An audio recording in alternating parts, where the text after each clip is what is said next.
আমাদের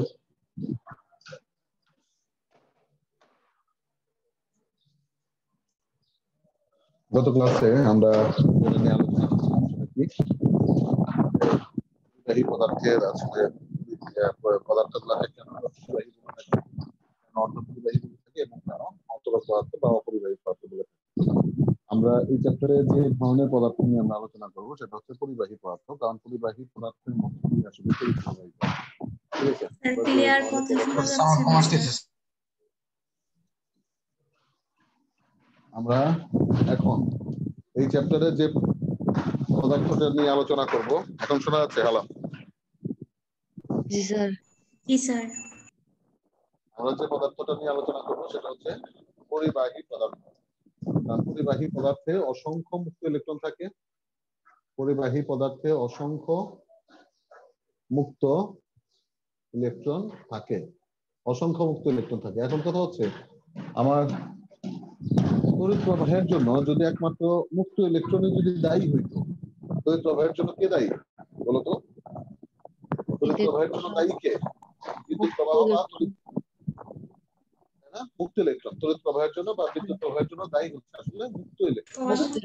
আচ্ছা, এখন যদি তড়িৎ প্রবাহের জন্য যদি একমাত্র মুক্ত ইলেকট্রনই দায়ী হইতো, স্যার ফ্যান চলতেছে কি? ফ্যান তো চলতেই পারে ভাই, গরম না কেন? কথা শোনা আসছে না? ফ্যানের শব্দ শোনা যাচ্ছে। স্যার ওই কারণে একটু স্লো আসছে, ফোন করা বোঝা যাচ্ছে না।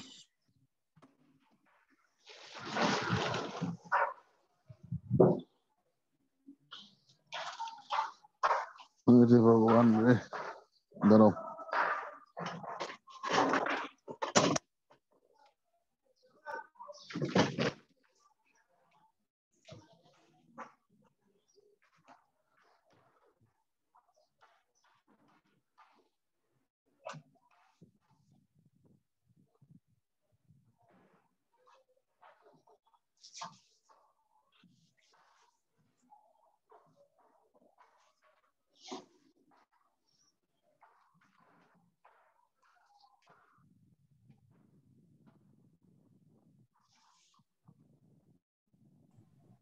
এবার ঠিক আছে?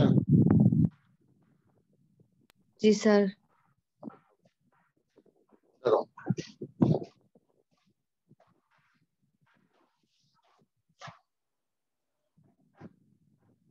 যদি তড়িৎ প্রবাহের জন্য একমাত্র মুক্ত ইলেকট্রনই যদি দায়ী হইতো, তড়িৎ প্রবাহের জন্য, বিদ্যুৎ প্রবাহের জন্য যদি একমাত্র মুক্ত ইলেকট্রনই যদি দায়ী হইতো, মুক্ত ইলেকট্রনই যদি দায়ী হইতো, তাহলে আমরা জানি তোমার রুম টেম্পারেচারে প্রতি মিটার কিউব আয়তনে, রুম টেম্পারেচারে পার মিটার কিউব আয়তনে 10 টু দি পাওয়ার 24 থেকে 10 টু দি পাওয়ার 28 কি মুক্ত ইলেকট্রন থাকে পার মিটার কিউব আয়তনে। পার মিটার কিউব আয়তনে 10 টু দি পাওয়ার 24 থেকে 10 টু দি পাওয়ার 28 কি মুক্ত ইলেকট্রন থাকে একটা পরিবাহী পদার্থ। তাহলে রুম টেম্পারেচারে আমি কিন্তু বাইরে থেকে কোনো ধরনের কোনো প্রভাবক কাজ করাইনি বা বাইরে থেকে আমরা কোনো ধরনের কোনো প্রেসার দিইনি, জাস্ট রুম টেম্পারেচারে আমি একটা পরিবাহী পদার্থ রেখে দিচ্ছি।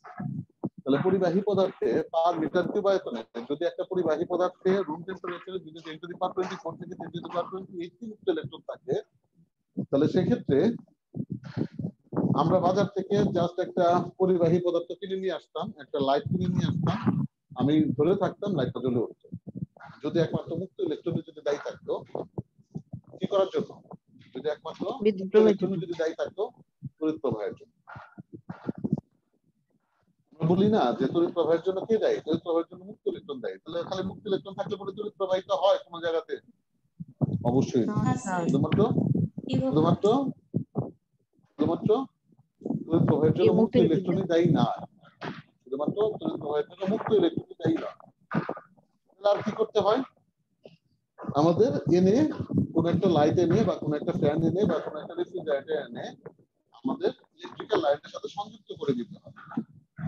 এখন মুক্ত ইলেকট্রন যদি দায়ী থাকতো তাহলে আমরা তো জানি যে রুম টেম্পারেচারে হিউজ পরিমাণ সেখানে মুক্ত ইলেকট্রন আছে, তাহলে মুক্ত ইলেকট্রন প্রবাহিত হইতো, মুক্ত ইলেকট্রন পরস্পর সাথে ধাক্কা খাইতো আর তড়িৎ প্রবাহিত হইতো। কিন্তু সেটা কি হয় সেটা অবশ্যই না। না স্যার। তাহলে বাজার থেকে আমরা ফ্রিজ নিয়ে জাস্ট লোকের অফিসের মতো সাজিয়ে রাখলে পরে দেখা গেছে যে সেই ফ্রিজ পদার্থকে ঠান্ডা করে ফেলতে পারে, কিন্তু সেটা তো করে না। কেন করে না?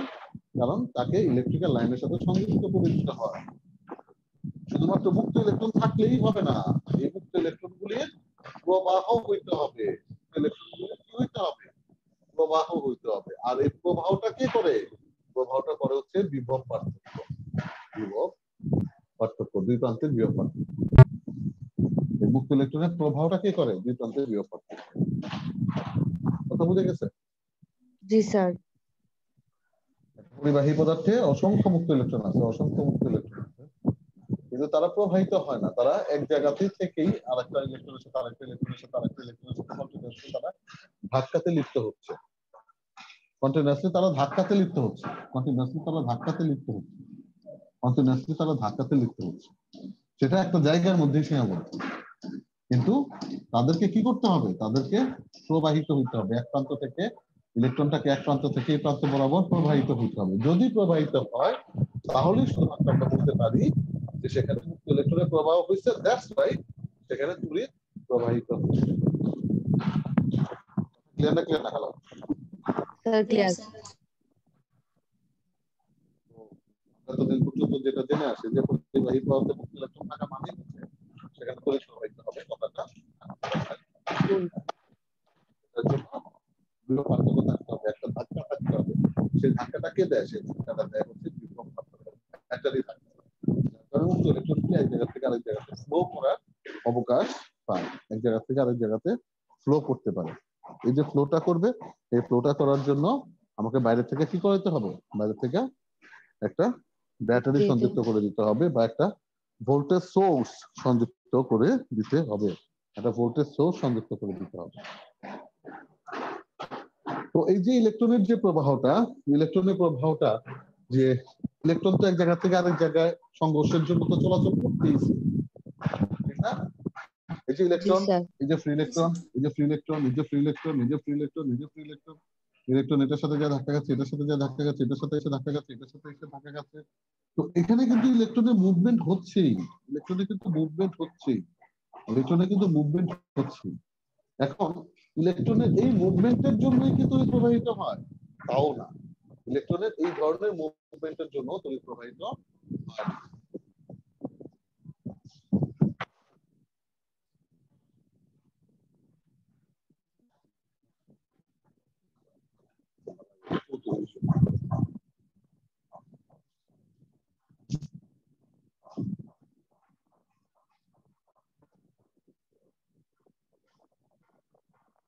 কলেজকে সব ঈদের পরে খুলবে বলে দিছে? জি স্যার, ঈদের পরে। জি স্যার। বলছে খবরটা বলো তো। রোজার ঈদের পরে। রোজার ঈদের পরে লিখছে যে ঈদের আগে আর খুলবে না।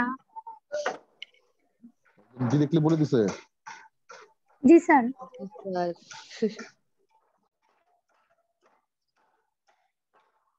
তাহলে তাহলে কেমনে কি হবে? কোন ঈদে খুলবে এটা বলে নাই স্যার। কোন ঈদে খুলবে রোজার এটা বলে ঈদের নাই। পরে খুলবে বলছে। কোন বছরের রোজার ঈদের? রোজার ঈদের পরে যে করোনা ঠিক হয়ে যাবে ওটার তো কোনো গ্যারান্টি নাই। এই তো, জাস্ট একটা আর কি টাইম দেয়া রাখছে। তাহলে এই যে অন্যান্য সারা তাহলে কি করবে? বলছে কিছু? সারা কিছু বলছে? বাকি সারা আস্তে আস্তে পিছিয়ে পড়তেছে, দেখা যাচ্ছে। জি স্যার, মানে একটু ভাবসাব থেকে বোঝা যাচ্ছে স্যার বলছে যে নেক্সট ক্লাসে আলোচনা করবে। স্যার অফলাইনের অনেকে আবার বন্ধ দিতে। জি স্যার, বন্ধ দিয়ে দিছি। স্যার অনেকে পড়াইছিল, 2 দিন পড়ানোর প্রয়োজন হওয়ার কে বন্ধ দিয়েছে? কে পড়ানো শুরু করে বন্ধ দিয়ে দিয়েছে? স্যার দেবব্রত স্যার পড়ানো শুরু করছিল, পরে অফ দিয়ে দিছে আবার 31 মার্চ পর্যন্ত।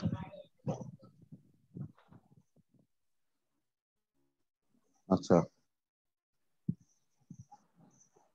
কোন অবস্থা তো ভয়াবহ খারাপ। আচ্ছা, তো 30 জন মারা গেছে। স্যার অনেক টিচার বলছে যদি স্কুল কলেজ না খুলে তাহলে নাকি অনলাইনেই থাকবে।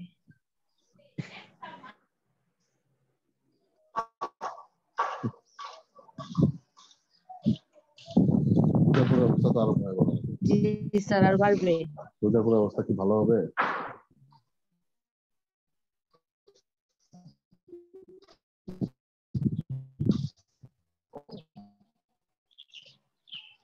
মানে আমরা যদি ওটা এসএসসি তো হবে। এই যে আপকামিং যে এসএসসি এটা হওয়ার বিন্দুমাত্র সম্ভাবনা। সিলেবাস এটা তো ফার্স্ট বুঝি এই বছর ধরে এসএসসি কি চাই এটা মিস নাই ভালো আরো আল্লাহ। আচ্ছা দেখ তাহলে কি বলতেছিলাম যে এই যে ইলেকট্রন গুলি যে পরস্পর পরস্পরের সাথে ধাক্কা খাচ্ছে, electron electron electron electron electron যে পরস্পর পরস্পরের সাথে ধাক্কা খাচ্ছে, এই ধাক্কার জন্য কিন্তু তাদের মুভমেন্ট হচ্ছে। এটার জন্য কি তড়িৎ প্রবাহিত হয় না? এটার জন্য তড়িৎ প্রবাহিত হয় না। তাহলে তড়িৎ প্রবাহিত হয় কার জন্য? এই গ্রুপ অফ ইলেকট্রন যখন এক জায়গা থেকে আরেক জায়গাতে সরে আসে, এই টোটাল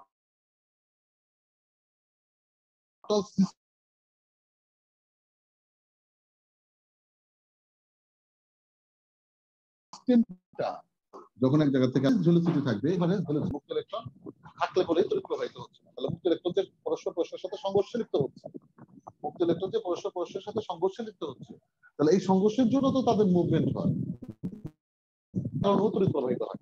তাহলে কার জন্য তড়িৎ প্রবাহিত হয়? এই ইলেকট্রনের একটা গোষ্ঠী যখন এ বিন্দু থেকে পরিবাহীর যখন বি বিন্দুতে মুভ করবে, টোটাল গোষ্ঠীটা যখন এক জায়গা থেকে আরেক জায়গাতে মুভ করবে, তখন তাদের তড়িৎ প্রবাহিত হবে।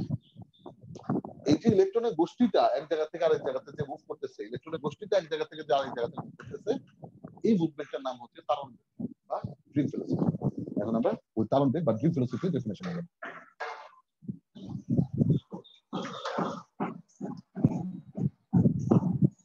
এই তারণ বেগ বা ড্রিফট ভেলোসিটি সম্পর্কে তোমাদের বইতে খুব অল্পটুকু আলোচনা আছে, ঠিক আছে? কিন্তু জি স্যার বিদ্যুৎ প্রবাহের জন্য মেইনলি দায়ী হচ্ছে এই ইলেকট্রনের তারণ বেগ। আমরা একটু ডিটেইলে আলোচনা করব, ঠিক আছে? আমরা একটু, যেহেতু এখন সময় আছে, আমরা একটু ডিটেইলে আলোচনা করব। তাহলে ক্লাসিক্যাল থিওরি বা classical picture of electric current.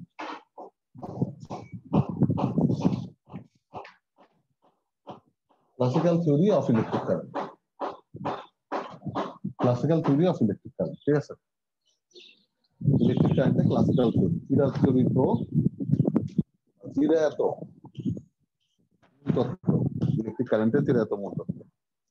এই classical theory of electric current থেকে আমরা যে জিনিসটা ব্যাখ্যা করতে চাই সেটা হচ্ছে ড্রিফট ভেলোসিটি। ভেলোসিটি বা এটাকে বলা হয় তারণ বেগ। ভেলোসিটি বা তারণ বেগ। তারণ বেগটা কি? তারণ বেগটা হচ্ছে average velocity, average velocity of all electrons in a conductor. সমস্ত ইলেকট্রন একটা কন্ডাক্টরের মধ্যে সমস্ত ইলেকট্রনের এভারেজ ভেলোসিটি কি বলা হয়? তারণ বেগ বা ড্রিফট ভেলোসিটি। একটা ইলেকট্রনের, একটা কন্ডাক্টরের সমস্ত ইলেকট্রনের যে গড় বেগ, সেই গড় বেগটা কি বলা হয়? ড্রিফট ভেলোসিটি বা তারণ বেগ। এটা এখন আমরা কিভাবে নিয়ে আসি দেখো। একটু থিওরিটা একটু বড়, কিন্তু এই তারণ বেগটা কেন আমাদের জরুরি? কারণ এই তারণ বেগ থেকে আমরা যে জিনিসগুলো ব্যাখ্যা দিই, এই তারণ বেগ থেকে আমরা ওহমস ল ব্যাখ্যা দিই, এই তারণ বেগ থেকে আমরা আপেক্ষিক রোধ ব্যাখ্যা করি, এই তারণ বেগ থেকে আমরা রোধ ব্যাখ্যা করি, ঠিক আছে? একটু মনোযোগ সহকারে খেয়াল করো, আমরা থিওরিটা একটু ডিটেইলে আলোচনা করি। ধরো এটা হচ্ছে একটা পরিবাহী পদার্থ,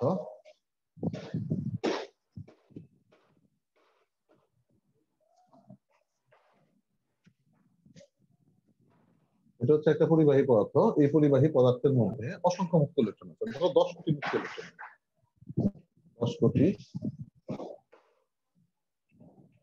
ইলেকট্রন আছে, 10 কোটি মুক্ত ইলেকট্রন আছে। এখন এই পরিবাহী পদার্থের মধ্যে আমি বাইরে থেকে একটা ইলেকট্রিক ফিল্ড অ্যাপ্লাই করি। আমি বাইরে থেকে একটা ইলেকট্রিক ফিল্ড অ্যাপ্লাই করি, ঠিক আছে? এই 10 কোটি মুক্ত ইলেকট্রনের মধ্যে আমি বাইরে থেকে একটা ইলেকট্রিক ফিল্ড অ্যাপ্লাই করি। যখন আমি চিত্রিত ছিলাম তখন ইলেকট্রিক ফিল্ডের ডাইরেকশন কোথা থেকে কোথায় ছিল বলতো? পজিটিভ থেকে নেগেটিভের দিকে না নেগেটিভ থেকে পজিটিভের দিকে? পজিটিভ থেকে নেগেটিভের দিকে। পজিটিভ থেকে নেগেটিভ। ইলেকট্রিক ফিল্ডের ডাইরেকশন ছিল পজিটিভ থেকে নেগেটিভ। তখন এই পরিবাহী পদার্থের উপর আমি বাইরে থেকে কোনো ইলেকট্রিক ফিল্ড যখন আমরা অ্যাপ্লাই করতেছি তখন এখানে যে মুক্ত ইলেকট্রনগুলি ছিল, যদি চার্জ যদি পজিটিভ হয়, এখানে যদি তুমি পজিটিভ চার্জ দাও, একটু খেয়াল করে দেখো, আমরা আমাদের চিত্রটিতে চলে যাচ্ছি। এটা একটা ইলেকট্রিক ফিল্ড, এটা একটা সুষম তড়িৎ ক্ষেত্র। এই সুষম তড়িৎ ক্ষেত্রের মধ্যে কোন একটা প্লাস কিউ পজিটিভ চার্জ দিল, তাহলে এই পজিটিভ চার্জের মুভমেন্টটা কোন দিকে হবে বলতো? প্লাস থেকে মাইনাসের দিকে। পজিটিভ চার্জের মুভমেন্টটা কোন দিকে হবে? এই দিক বরাবর, তাই না? জি স্যার। এই যে পজিটিভ চার্জের যে মুভমেন্টটা হলো, এই মাইনাসের দিকে না? কারণ প্লাস কিউ চার্জ পজিটিভ দ্বারা বিকশিত হবে, মাইনাস দ্বারা আকর্ষিত হবে, তাহলে এই প্লাস কিউ চার্জের মুভমেন্টটা হবে মাইনাসের দিক বরাবর, তাই তো? ওকে, ফাইন। ইলেকট্রিক ফিল্ডের যে ডাইরেকশন, এই পজিটিভ চার্জের ডাইরেকশন কি একই দিকে না? জি স্যার। তার মানে আমরা এখান থেকে বলতে পারি যে প্লাস কিউ চার্জের দিক হবে ইলেকট্রিক ফিল্ডের দিক বরাবর। ইলেকট্রিক ফিল্ডের দিক বরাবর, কথা বুঝে গেছে? Okay sir. জি স্যার। এখানে যদি আমি একটা মাইনাস কিউ চার্জ স্থাপন করি, তাহলে মাইনাস কিউ চার্জের মুভমেন্ট হবে ইলেকট্রিক ফিল্ডের বিপরীত দিক বরাবর, ঠিক না? তাহলে মাইনাস কিউ চার্জের দিক হবে ইলেকট্রিক ফিল্ডের বিপরীত দিক বরাবর।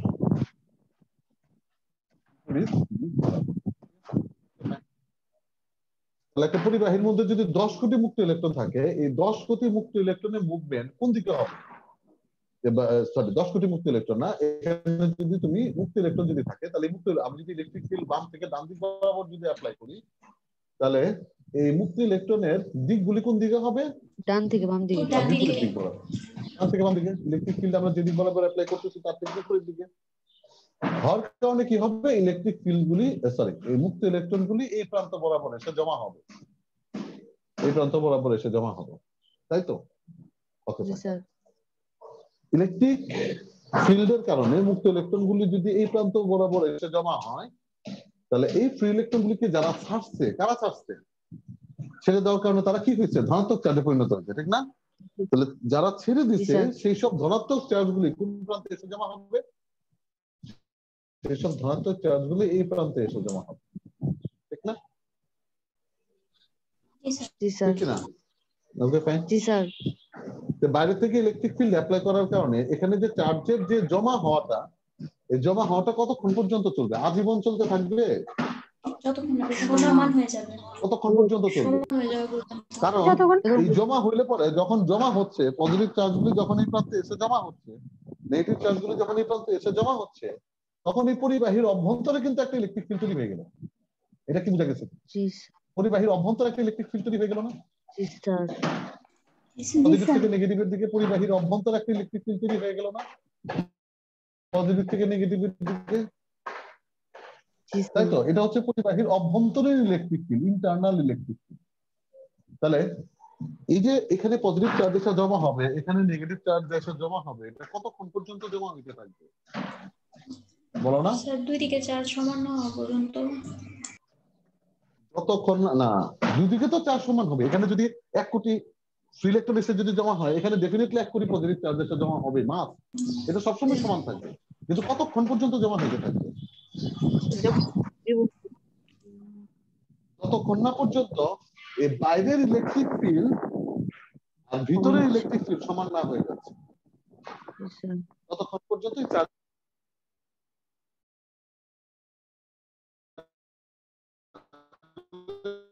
জমা হইতে থাকে।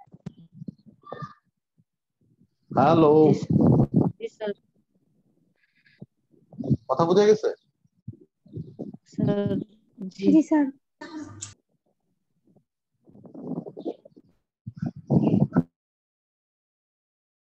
তার মানে এটা ততক্ষণ পর্যন্ত জমা হইতে থাকবে যতক্ষণ পর্যন্ত জমা হইতে থাকবে যতক্ষণ না পর্যন্ত বাইরের ইলেকট্রিক ফিল্ড, এটা হচ্ছে এক্সটার্নাল ইলেকট্রিক ফিল্ড, ভিতরের ইলেকট্রিক ফিল্ডের সমান না হয়ে যাচ্ছে। এখন ধরো এই বাইরের ইলেকট্রিক ফিল্ডের সমপরিমাণ ভিতরে ইলেকট্রিক ফিল্ড তৈরি হওয়ার জন্য এই যে চার্জগুলো এসে জমা হয়েছে, এই চার্জযুক্ত ইলেকট্রন কনসিডার করছিলাম, তার সবগুলি কি এসে জমা হবে এটা জরুরি? না। যত ইলেকট্রন আছে সবগুলো এসে জমা হবে না। আমি ধরে নিই যে ওই 10 কোটি ফ্রি ইলেকট্রনের মধ্যে তুমি ধরে নাও এখানে 1 কোটি ফ্রি ইলেকট্রন জমা হইল। 1 কোটি ফ্রি ইলেকট্রন জমা হইল, তাহলে এখানে যদি 1 কোটি ফ্রি ইলেকট্রন জমা হওয়ার ফলে এক্সটার্নাল ইলেকট্রিক ফিল্ড আর ইন্টারনাল ইলেকট্রিক ফিল্ড সমান হয়ে গেল। এখন তোমরা দেখতেই পারতেছো এক্সটার্নাল ইলেকট্রিক ফিল্ডের ডাইরেকশন যেদিকে, ইন্টারনাল ইলেকট্রিক ফিল্ডের ডাইরেকশন ঠিক তার বিপরীত দিক বরাবর। তার মানে এই পরিবাহীর মধ্যে এখন নিট ইলেকট্রিক ফিল্ডের পরিমাণ কত?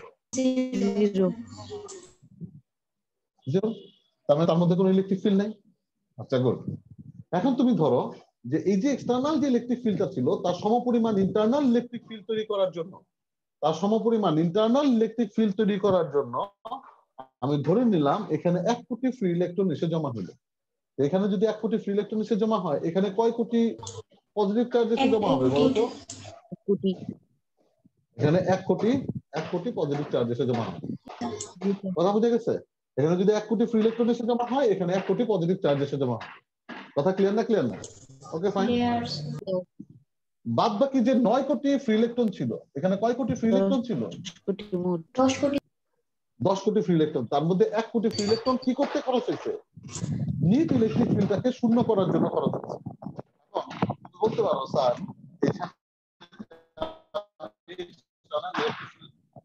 বড় হইতে পারবে না?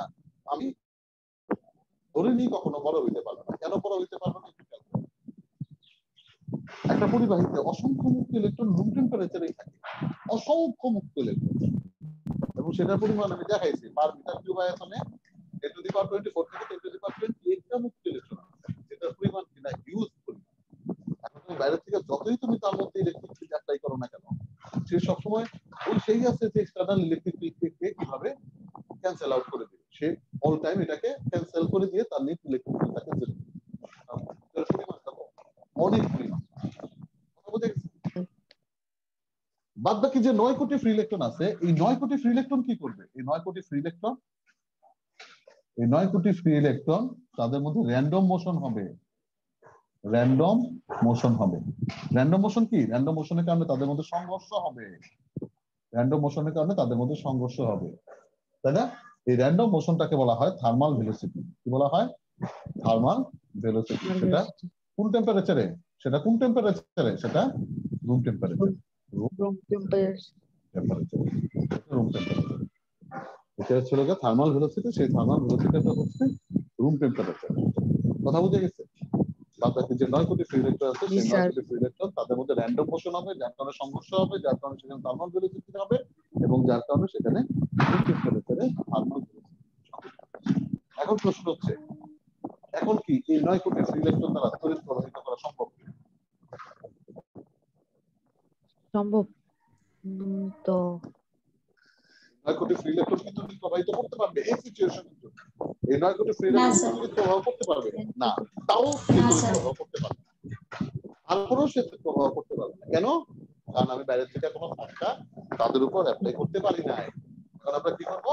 তাদের উপর ধাক্কা অ্যাপ্লাই করবো। কথাগুলো বোঝা যাচ্ছে না? কনফিউশন লাগছে? স্যার বোঝা যাচ্ছে। তাহলে এখন আমরা কি করব? এখন আমরা বাইরে থেকে একটা এক্সটার্নাল ফিল্ড তার উপর প্রয়োগ করা ছিলই, তার উপর আমি কি করছি? একটা ব্যাটারি লাগিয়ে দিয়েছি। এখানে কি ছিল? এখানে স্যার এই র্যান্ডম মোশনটা কেন হয়েছে? হ্যাঁ কি র্যান্ডম মোশন কেন হয়েছে? র্যান্ডম মোশন হচ্ছে রুম টেম্পারেচারে রাখলে, রুম টেম্পারেচারে সেখানে ফ্রি ইলেকট্রন, অসংখ্য ফ্রি ইলেকট্রন আছে। এখন ফ্রি ইলেকট্রন থাকা মানে কি? তারা কি এখন ভ্যালেন্স ব্যান্ডে আছে না কন্ডাকশন ব্যান্ডে চলে গেছে? স্যার কন্ডাক্টর কন্ডাকশন ব্যান্ডে তারা কি স্থির হয়ে ঘাপটি মেরে বসে থাকবে না দৌড়াদৌড়ি করবে? দৌড়াদৌড়ি করবে। কি একটা নির্দিষ্ট ডাইরেকশন বরাবর দৌড়াদৌড়ি করবে না যেদিকে চোখ যায় সেদিকে দৌড়াদৌড়ি করবে? যেদিকে চলবে।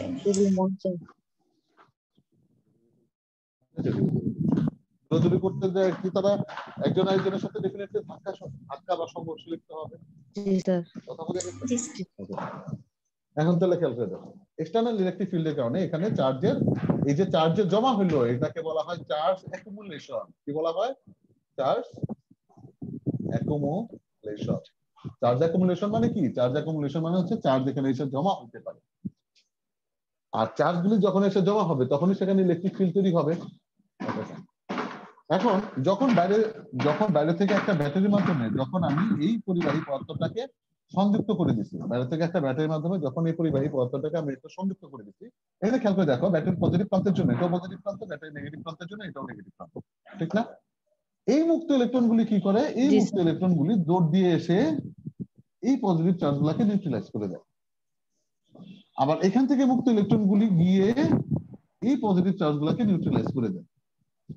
তাতে কি হলো? ব্যাটারি চার্জ শূন্য হয়ে যাবে? না, ব্যাটারির ধর্মই হচ্ছে, আমি যদি একটা 5 ভোল্টের ব্যাটারি যদি আমি কনসিডার করি, ব্যাটারির ধর্মই হচ্ছে, ব্যাটারির ধর্ম কি? চার্জ উৎপন্ন করা। ব্যাটারি কি চার্জ উৎপন্ন করে? ব্যাটারি কি চার্জ উৎপন্ন করে? অবশ্যই না। ব্যাটারি কি করে? চার্জের ট্রান্সফার করে। কিভাবে? অল টাইম তাদের দুই প্রান্তের বিভব পার্থক্য যেন 5 ভোল্টই থাকে, সেটা সে সবসময় ভিতরে এরকম মেকানিজম করে দেওয়া আছে যে এখানে থেকে যত চার্জই সে নিউট্রালাইজ করুক না কেন, যেন তাদের দুই প্রান্তের বিভব পার্থক্য অল টাইমই 5 ভোল্ট। জি স্যার। কথা বুঝে গেছে? যেন তাদের দুই প্রান্তের বিভব পার্থক্য অল টাইমই 5 ভোল্ট থাকে, যেন তাদের দুই প্রান্তের বিভব পার্থক্য অল টাইমই 5 ভোল্ট। কথা ক্লিয়ার? যেন তাদের দুই প্রান্তের বিভব পার্থক্য সবসময় 5 ভোল্ট থাকে। তাহলে এখান থেকে ধরো 1 কোটি ফ্রি ইলেকট্রন দৌড় দিয়ে এসে এখানকার 1 কোটি পজিটিভ চার্জ দ্বারা নিউট্রালাইজ হয়ে গেল। এখান থেকে 1 কোটি ফ্রি ইলেকট্রন গিয়ে এখানকার 1 কোটি পজিটিভ চার্জকে নিউট্রালাইজ করে দিল। আবার ফ্রি ইলেকট্রনগুলি এখানে এসে জমা হবে, আবার ফ্রি ইলেকট্রনগুলি এখানে এসে জমা হবে, এখানে পজিটিভ চার্জগুলো এসে জমা হবে। এই ফ্রি ইলেকট্রনগুলি কি করবে? এদেরকে নিউট্রালাইজ করে দিবে। এখানকার ফ্রি ইলেকট্রনগুলি এখানকার পজিটিভ চার্জকে নিউট্রালাইজ করে দিবে। তার মানে এই টোটাল সার্কিটে ফ্রি ইলেকট্রনের একটা সার্কুলেশন হচ্ছে। লক্ষ্য করে দেখো, এই টোটাল সার্কিটে ফ্রি ইলেকট্রনের একটা সার্কুলেশন হচ্ছে, ঠিক না? এখান থেকে এখানে আসলো, এখান থেকে এখানে এসে এখানকার পজিটিভ চার্জগুলো নিউট্রালাইজ হয়ে গেল। আবার এখান থেকে ফ্রি ইলেকট্রনগুলি গিয়ে এখানকার পজিটিভ চার্জগুলোকে নিউট্রালাইজ। তার মানে এই টোটাল সার্কিটে এই ফ্রি ইলেকট্রনগুলির একটা সার্কুলেশন হচ্ছে। এখন আমাকে বলো তো, এই যে ফ্রি ইলেকট্রনগুলির যে একটা সার্কুলেশন হচ্ছে, এটার জন্য কি তড়িৎ প্রবাহ হয় কিনা? জি স্যার। হবে তো। তড়িৎ প্রবাহটা হয় বেসিক্যালি এটার জন্য। তড়িৎ প্রবাহটা হয় বেসিক্যালি এটার জন্য। এখন এই যে বাইরে থেকে যখন আমি একটা বিভব পার্থক্য যখন তার উপর আমি অ্যাপ্লাই করলাম, একটা ব্যাটারি দিয়ে যখন তার উপর আমি একটা বিভব পার্থক্য যখন অ্যাপ্লাই করলাম, তখন তার ভিতরে এখানে তখন তো আর এই প্রান্তে পজিটিভ চার্জ আর এই প্রান্তে নেগেটিভ চার্জ এসে জমা হতে পারবে না। পারবে কি? পারবে না। অবশ্যই পারবে না। যেহেতু না পারবে, তার মানে তার ভিতরে যে ইন্টারনাল ইলেকট্রিক ফিল্ড, সেই ইন্টারনাল ইলেকট্রিক ফিল্ড যেহেতু জমা হইতে পারতেছে না, চার্জ যেহেতু জমা হইতে পারতেছে না, তার মানে তার ভিতরে ইন্টারনাল ইলেকট্রিক ফিল্ড 0 হয়ে যাবে।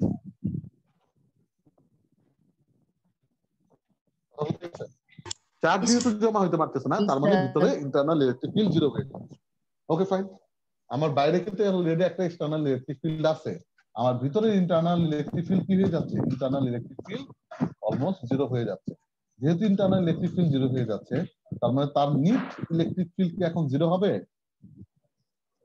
নিট ইলেকট্রিক ফিল্ড কি এখন 0 হবে? অবশ্যই হবে না। কেন? কারণ বাইরে থেকে অলরেডি আমি একটা এক্সটার্নাল ইলেকট্রিক ফিল্ড অ্যাপ্লাই করে দেওয়া আছে। জি স্যার। এটা 0 কখন হইতো? যখন এক্সটার্নাল ইলেকট্রিক ফিল্ড আর ইন্টারনাল ইলেকট্রিক ফিল্ড যখন পরস্পরের বিপরীতে এবং সমপরিমাণ হয়ে থাকতো। কিন্তু ভিতরে তো আমার ইন্টারনাল ফিল্ড এখন তৈরি হওয়ার কোনো অপশনই নাই। কেন অপশন নাই? ভিতরে আমার ইন্টারনাল ইলেকট্রিক ফিল্ড তৈরি হওয়ার অপশন নাই কেন? কারণ আমার এখানে পজিটিভ জমা- চার্জ এবং নেগেটিভ চার্জ গুলো এসে জমা হওয়ার কোনো চান্স নাই, অ্যাকুমুলেট হওয়ার কোনো চান্স নাই। যেহেতু সে এখানে অ্যাকুমুলেট হইতে পারতেছে না, সে এখানে সঞ্চিত হইতে পারতেছে না, তার মানে তার ইন্টারনাল ওকে। এখন নিট ইলেকট্রিক ফিল্ড কত হবে? ই এক্সটার্নাল নেট ইলেকট্রিক ফিল্ড হবে ই এক্সটার্নাল দেখো দেখো